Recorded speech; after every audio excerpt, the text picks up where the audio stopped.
Assalamualaikum warahmatullahi wabarakatuh. Perkenalkan, saya Aldi Sapulsa Ramadan yang berNIM 210788, kelas RA2 Fakultas Hukum Universitas Primagraha. Baik teman-teman, di sini saya akan memaparkan sedikit tentang status tentara bayaran Amerika di Irak.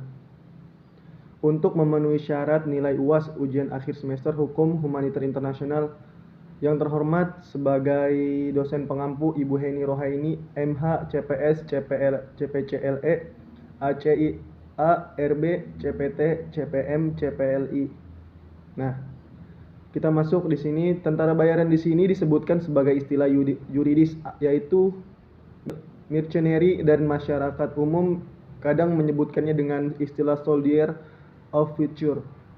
Ditinjau dari Konvensi Jenewa pada tahun 1949, tentara bayaran harus ditentukan terlebih dahulu tentang status tentara bayaran itu sendiri. Apakah mereka tergolong tentara yang lawful atau unlawful, dan mereka harus memenuhi syarat yang tertera dalam pasal 4 Konvensi 3, yaitu anggota militer yang bersukarela menjadi bagian angkatan perang tersebut. Yang kedua, anggota yang menjadi milisi atau barisan sukarela, serta anggota perlawanan yang organisir memenuhi syarat.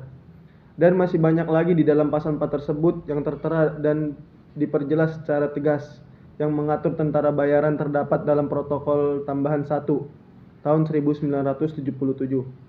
Dalam pasal 47 menyatakan seseorang tentara bayaran tidak berhak atas status kombatan atau tawanan perang. Dan masih banyak lagi dijelaskan dalam Protokol Tambahan 1 1977. Nah, kita masuk ke status kasus tentara bayaran di Amerika. Kita masuk ke status tentang tentara bayaran Amerika di Irak. Nah, jadi teman-teman di sini banyak dari kalangan negara-negara kaya yang menggunakan jasa tentara bayaran yang seperti terjadi di Irak. Dengan segala upaya, pihak bersengketa bertujuan agar mengalahkan pihak lawan dengan cara alternatif, seperti Amerika di Irak, untuk menjaga kepentingan mereka di Irak. Perang di Irak telah mengantarkan perang dalam sistem baru, di mana negara kaya dapat merekrut tentara dari negara-negara miskin di dunia. Tentara tersebut bisa berasal dari negara yang tidak mempunyai kepentingan langsung dalam konflik, dan bisa menggunakan mereka sebagai serdadu untuk menaklukkan bangsa-bangsa yang lebih lemah. Jadi seperti itu teman-teman. Dan si tentara bayaran ini dibayar di antara kisaran 500 sampai dengan 1000 dolar dalam per hari. Bahkan di antara mereka ada yang diiming-imingi dengan bayaran besar, dengan menjaga kedutaan besar, sumber minyak, dan lain-lain. Jadi betapa bahayanya sangat terbukti. Menurut saya itu sama sekali tidak sepadan dengan apa yang mereka pertaruhkan. Sebab dengan melihat resiko dan bahaya yang mereka temui di medan perang pertempuran. Sekarang kita masuk ke rumusan masalah teman-teman. Apakah Amerika membuka suatu perusahaan jasa tentara bayaran di Irak? Nah, jadi jawabannya di sini ada banyak teman-teman. Diperkirakan sebanyak 5.000 personilnya juga terbesar di Afghanistan dan Bahrain, di mana kontraktor menawarkan tanggap darurat untuk melindungi kepentingan minyak swasta di sana. Nah, ada juga grup DynCorp, salah satu nama yang berbasis di Virginia, adalah salah satu dari 8 perusahaan militer swasta yang secara khusus dipilih oleh Departemen Luar Negeri Amerika Serikat. Ini beroperasi di Irak. Ketika pasukan resmi Amerika ditarik keluar, dan grup besar ini menghasilkan pendapatan sekitar 3,4 miliar setiap tahun. Dan mereka juga aktif di Afrika, Eropa Timur, dan Amerika Latin. Dan stafnya disebut memiliki lebih dari 10.000 personil teman-teman.